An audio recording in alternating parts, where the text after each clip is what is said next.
आपका आपके अपने यूट्यूब चैनल स्टडी विद चिराग में। जैसा कि आपको पता होगा कि कल रात को ही आपका ये CBSE 2021 वाला जो बैच था, यानी कि CBSE 2020 और 2021 वाला बैच के लिए कैसे रिज़ल्ट बनेगा उसके बेसिस पर CBSE ने अपनी जो रूल है इंटरनल असेसमेंट और ऑब्जेक्टिव क्राइटेरिया, और जो उसने बताया था कि एक ऑब्जेक्टिव क्राइटेरिया होगा वो हम लोगों को पता चल गया। तो चलिए जानते हैं। 1/5/2021 यानी कि कल निकल गया था।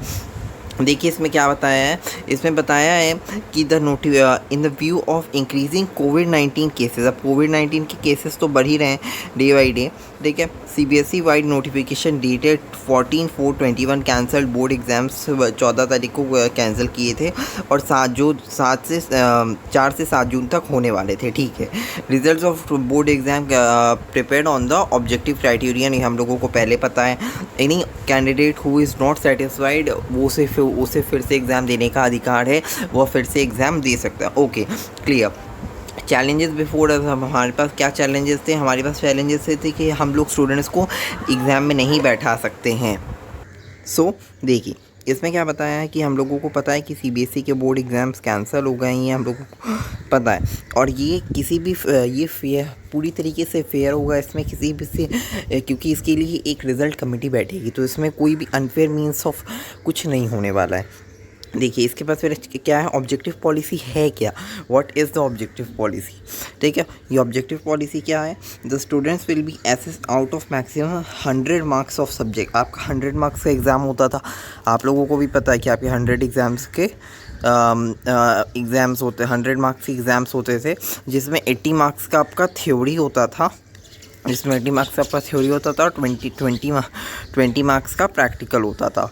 20 मार्क्स का प्रैक्टिकल होता था जो 100 मार्क्स लाता था आपका।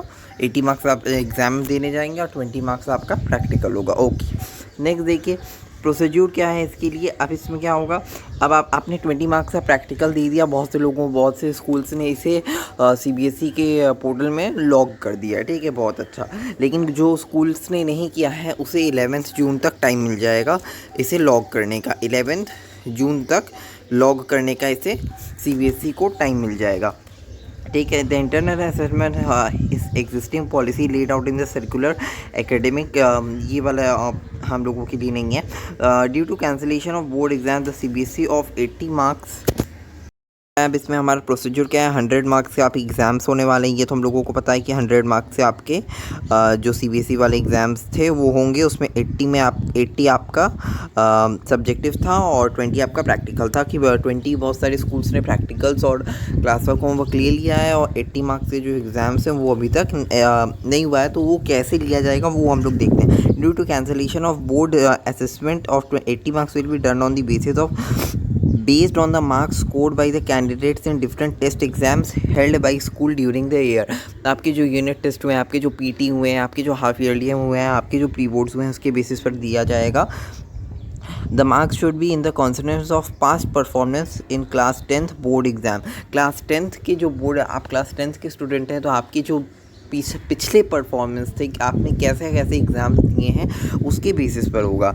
अब ये जो एक कमेटी बनेगी इसके लिए, एक रिज़ल्ट कमेटी होगी, वो हम लोग देखते हैं वो कौन सी कमेटी है। Each school shall the finalize the result committee consisting of. अब एक कमेटी बनेगी जिसमें कौन कौन होगा, इसमें एक प्रिंसिपल होंगे, 7 टीचर्स होंगे। फाइनलाइजिंग द रिजल्ट, जो रिज़ल्ट बनाएंगे स्कूल के टीचर्स होंगे। मतलब अब ये जो रिज़ल्ट है अब ये स्कूल के टीचर्स के हाथ में आ गया है। ठीक है, तो 5 टीचर्स ऑफ द कौन कौन होंगे, मैथमेटिक्स के सर होंगे, मैथमेटिक्स से जो आपके टीचर हैं वो होंगे, और फिर आपका science and 2 science, social science और 2 language, English Hindi, English Sanskrit, English French, जो भी आपके स्कूल का लैंग्वेज है वो उसके टीचर्स बैठेंगे। तो 5 टीचर्स आपके सब्जेक्टिव स्कूल के होंगे और 2 टीचर्स दूसरे किसी नेबरिंग स्कूल के होंगे। देखिए यहाँ लिखा है 2 किसी नेबरिंग स्कूल के टीचर्स आपके लिए आएंगे। Co-opted by the school members of the committee. Co-opted मतलब कोई भी हो सकता है, किसी भी सब्जेक्ट का किसी भी उसका हो सकता है जो स्कूल ऑप्ट करेगा। ठीक है, इसके बाद ये आप लोगों का नहीं है इसलिए मैं इसे नहीं पढ़ रहा हूँ। इसके बाद है कि recording of evidence of the assessment. ठीक है, the evidence toward the performance of the student in the internal test by the documented student wise and maintained in a secure manner. एक सही तरीके से, एक सही फॉर्मेट से होगा जो भी काम होगा। These documents will be called upon the subsequent variation verification in the instructions of the board, ठीक है। इसके बाद हम लोगों को बताया as per the information collected through the regional office CBSE of different number of test exams, कितने exams हुए हैं, कितने प्री बोर्ड्स हुए हैं, नंबर ऑफ एग्जाम्स हुए हैं, वो सब का एक डाटा बनेगा। उसके बाद कैसे मार्क्स होगा देखिए, यहाँ बताया पीरियोडिक टेस्ट के आपके 10 मार्क्स लिए जाएंगे, हाफ ईयरली के आपके 30 मार्क्स लिए जाएंगे और प्री बोर्ड्स के आपके 40 मार्क्स लिए जाएंगे। तो टोटल आपके 80 मार्क्स का एग्ज़ाम 80 मार्क्स आपके यहाँ से लिए जाएंगे और 20 मार्क्स आपने जो प्रैक्टिकल दिया, आपने जो फाइल दिया है उसके बेसिस पर होगा। तो इसमें कोई बात नहीं है कि 80 मार्क्स आपका यहाँ से होगा। बताया है मैंने आपको ये वाला पॉइंट बता दिया कि जो आपके एग्ज़ाम्स होंगे वो कैसे मार्क्स पर लिए जाएंगे। ये सबका अपना अपना एक वेटेज होगा। जो बेस्ट मार्क्स होंगे, अगर आपने आपके 3 प्री बोर्ड्स हुए हैं उसमें ऑफलाइन और ऑनलाइन के बीच में डिफरेंस किया जाएगा कि ऑफलाइन में आपका कितना थे, ऑनलाइन में आपके कितना थे, उसमें जो बेस्ट होंगे उसको लिए जाएंगे। It is not confirm that कि वो जो बेस्ट हैं उन्हीं को लिया जा सकता है।